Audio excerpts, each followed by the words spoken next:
Breaking news, the Attorney General Pam Bondi has just released the rules associated with the promised restoration of Second Amendment rights to nonviolent felons.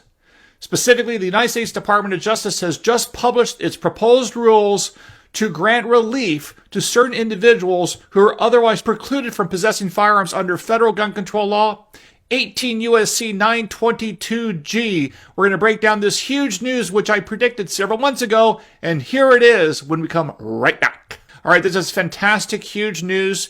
Friday afternoon, Attorney General Pam Bondi has just released proposed rules with a statement as to how they intend to restore the Second Amendment rights of likely millions of Americans.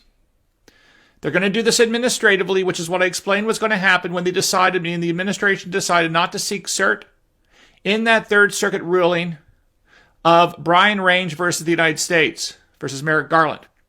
As you may recall, under federal law, there's a list of prohibited people that are not allowed to possess firearms. That is listed in federal gun control law 18 U.S.C. 922G.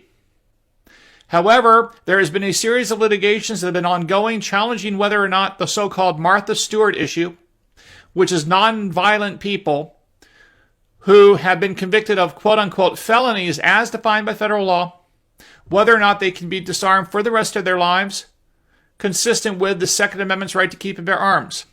There have been some major victories which I've covered on this channel. For example, in the Third Circuit Court of Appeals out of New Jersey, Delaware, and Pennsylvania, in a powerful decision written by Judge Thomas Hardiman, the chief judge there, en banc decision by the Third Circuit in the case of Brian Range versus Merrick Garland. They explained that there are instances where nonviolent felons cannot be disarmed for the rest of their lives, consistent with the Second Amendment. This is also consistent with the Supreme Court precedent, which I explained to you at the time, and a lot of people said, no, Mark, you're wrong. I said, no, you're wrong. And that is that the United States Supreme Court decision in the Rahimi case in 2024 was actually good for the Second Amendment because in addition to reaffirming the Bruin methodology, it also reaffirmed the notion that the only way you can be disarmed for life, or disarmed I should say, is if you are found to be a violent danger to others. You are found to have been a violent danger to others by a court after a process.